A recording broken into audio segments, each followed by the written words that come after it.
Film की शुरुआत दो भाइयों जस्टिन और आरोन से होती है। पिछले 10 सालों से दोनों उस अजीब समुदाय से दूर एक सामान्य जिंदगी जीने की कोशिश कर रहे हैं जिसे वे कभी अपना घर समझते थे।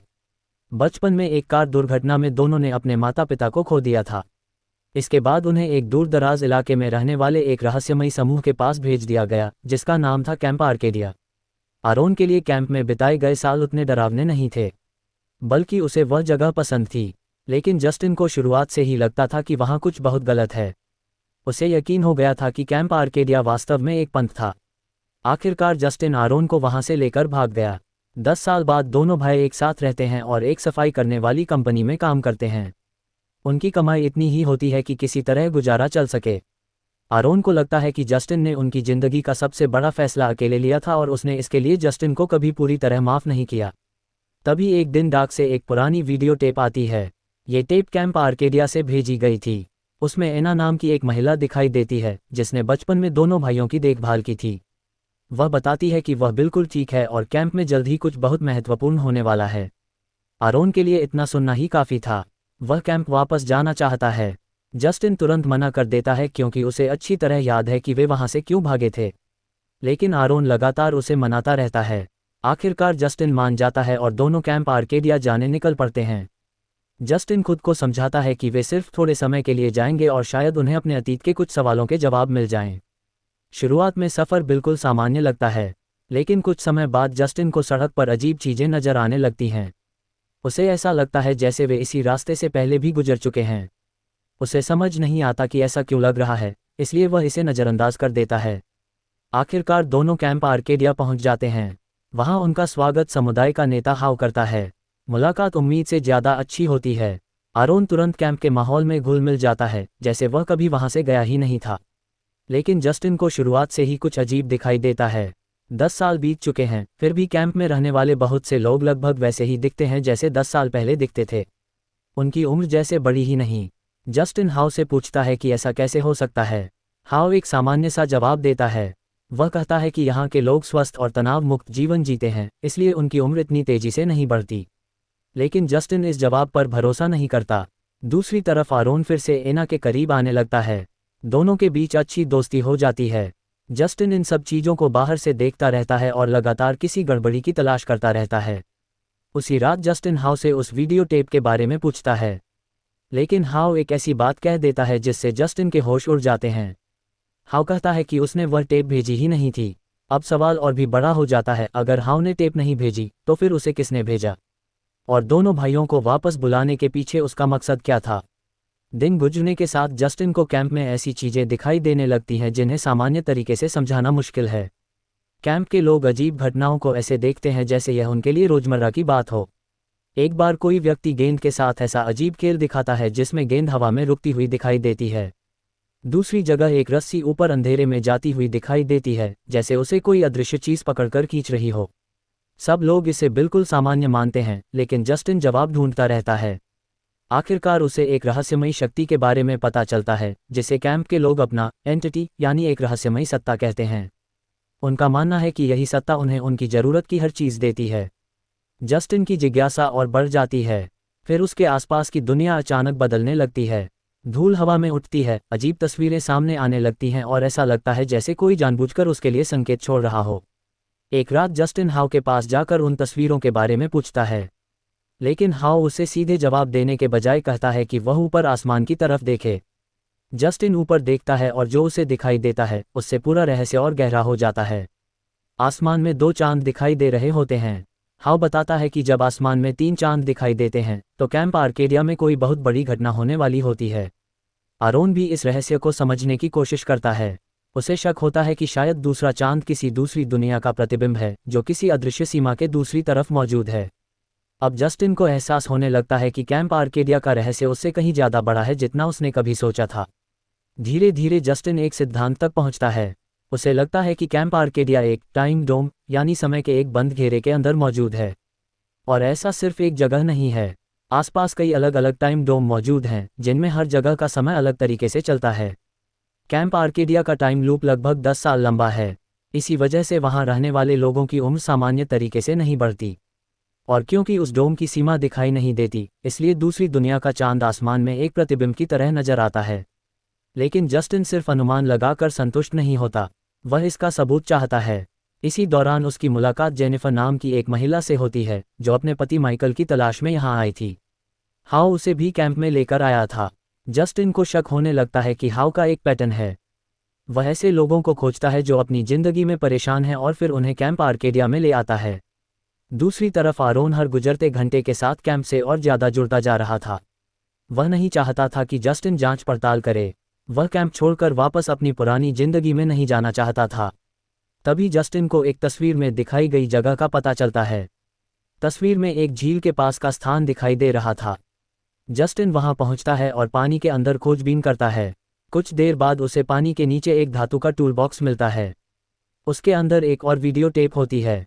जस्टिन जानना चाहता है कि इसे वहां क्यों छिपाया गया था, लेकिन आरोन पहले टेप देखने पर जोर देता है। दोनों वापस कैंप आते हैं और टेप चलाते हैं। टेप में कई साल पुरानी रिकॉर्डिंग दिखाई देती है। इस बार रिकॉर्डिंग में खुद जस्टिन नजर आता है। वह कैंप आर्केडिया के बारे में ऐसी बातें कर रहा होता है जो वर्तमान समय में उसकी सोच से बिल्कुल अलग हैं। अब दोनों भाइयों के बीच तनाव चरम पर पहुंच जाता है। आरोन जस्टिन के साथ जाने से साफ इनकार कर देता है। जस्टिन को लगता है कि जल्द ही कुछ बहुत भयानक होने वाला है, इसलिए वह अकेले ही कैंप से निकल जाता है। जंगल के अंदर उसे एक छोटी सी केबिन दिखाई देती है। वहां उसे काल नाम का एक आदमी मिलता है। काल की हालत बेहद अजीब होती है। वह लगभग 3 घंटे लंबे टाइम लूप में फंसा हुआ है। हर 3 घंटे बाद उसके आसपास की पूरी दुनिया रीसेट हो जाती है और वह फिर उसी जगह वापस आ जाता है। काल इस चक्र में इतनी बार जी चुका है कि उसने आसपास के अलग अलग टाइम लूप के बारे में बहुत कुछ सीख लिया है। कैंप आर्केडिया के लोगों के विपरीत काल इन टाइम लूप को किसी वरदान की तरह नहीं देखता। वह इससे बाहर निकलना चाहता है। काल जस्टिन को इलाके का एक नक्शा देता है जिसमें आसपास मौजूद दूसरे टाइम लूप की जगहें दिखाई गई होती हैं। बदले में वह जस्टिन से ऐसी चीज़ लाने को कहता है जिससे वह अपने लूप को ख़त्म कर सके। जस्टिन उसकी मदद करने के लिए तैयार हो जाता है क्योंकि उसके दिमाग में सिर्फ एक ही बात है, आरोन को कैंप से बाहर निकालना। काल बताता है कि कैंप आर्केडिया के लोग इन टाइम लूप के बारे में बहुत लंबे समय से जानते हैं। कुछ लोगों ने तो सालों और यहाँ तक कि दशकों तक इन अजीब नियमों को समझने की कोशिश की है, लेकिन भागने के बजाय उन्होंने इस जिंदगी को स्वीकार कर लिया है। उन्हें लगता है कि इस लूप के अंदर रहना बाहर की दुनिया में लौटने से बेहतर है। यही बात जस्टिन को सबसे ज़्यादा डराती है। उसे डर है कि कहीं आरोन भी इसी सोच को स्वीकार न कर ले। उधर आरोन भी कैंप से बाहर निकलकर आसपास की जगहों की खोज करने लगता है। हाउ उसे जस्टिन को ढूंढने के लिए कहता है। आरोन टाइम लूप की एक अदृश्य सीमा को पार करता है। दूसरी तरफ उसे एना दिखाई देती है, लेकिन दोनों एक दूसरे तक पहुंच नहीं पाते। आगे बढ़ने पर आरोन को एक और व्यक्ति मिलता है जो बेहद छोटे टाइम लूप में फंसा हुआ है। उसका लूप सिर्फ कुछ सेकंड का है और वह बार बार वही काम करता रहता है। वह उस चक्र से बाहर निकलने में असमर्थ है। अब आरोन को समझ आने लगता है कि यह घटना कितनी विशाल है। इधर जस्टिन काल के नक्शे का पीछा करते हुए एक और इलाके में पहुंचता है। वहां उसे 2 आदमी मिलते हैं, क्रिस और माइक। जस्टिन को पता चलता है कि दोनों अपने ही टाइम लूप में फंसे हुए हैं। माइक वही जेनिफर का लापता पति है। दोनों आदमी एंटिटी और उसके अजीब नियमों के बारे में काफ़ी कुछ जानते हैं। वे समझ चुके हैं कि यह ऐसी जगह नहीं है जहां से जब चाहो आसानी से बाहर निकला जा सके। माइक आखिरकार जस्टिन को एक बंदूक देता है। जस्टिन उसे काल के पास ले जाने की सोचता है, लेकिन तभी माइक अचानक अपनी ही केबिन में आग लगा देता है। जस्टिन बाहर खड़ा होकर यह सब देखता रहता है। कुछ ही देर बाद टाइम लूप रीसेट हो जाता है। केबिन फिर से बिल्कुल सामान्य हो जाती है और माइक भी वापस उसी हालत में दिखाई देने लगता है। जस्टिन वहां से आगे बढ़ जाता है, लेकिन उसे याद आता है कि वह काल का नक्शा पीछे छोड़ आया है।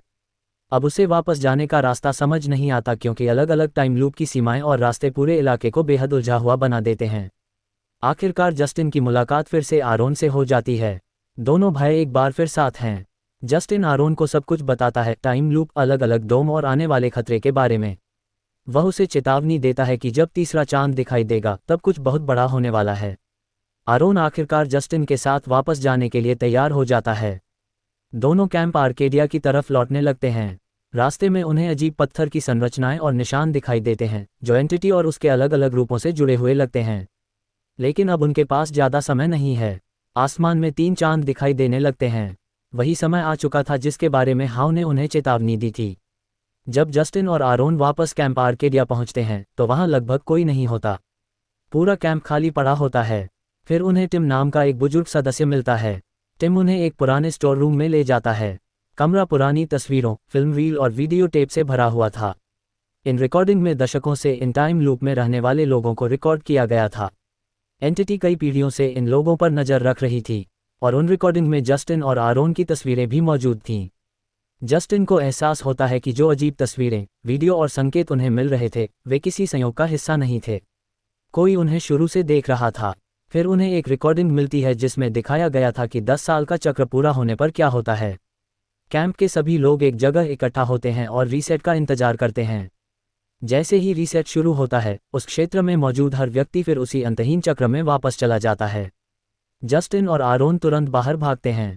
अब अदृश्य सीमा टूटने लगी थी और एंटिटी की मौजूदगी पहले से कहीं ज़्यादा साफ महसूस हो रही थी। दोनों अपनी कार की तरफ भागते हैं, लेकिन कार स्टार्ट नहीं होती। वे दोनों मिलकर कार को धक्का देने लगते हैं। उनके पास बहुत कम समय बचा था क्योंकि टाइम लूप बंद होने वाला था। आखिरकार कार स्टार्ट हो जाती है। जस्टिन ड्राइविंग सीट पर बैठता है और पूरी रफ्तार से अदृश्य सीमा की तरफ गाड़ी दौड़ाता है। आखिरी पल में कार उस सीमा को पार कर जाती है। जस्टिन और आरोन कैंप आर्केडिया से बाहर निकल चुके थे। पीछे कैंप आर्केडिया का 10 साल का चक्र फिर से रीसेट हो जाता है।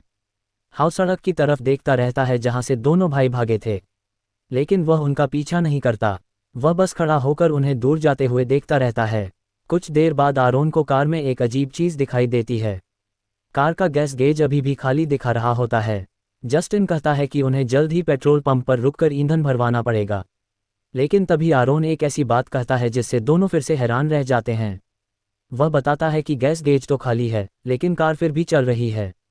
यही फिल्म एक रहस्यमयी सवाल छोड़कर खत्म हो जाती है। क्या दोनों सच में कैंप आर्केडिया के टाइम लूप से बाहर निकल चुके हैं या एंटिटी अब भी उनके साथ है?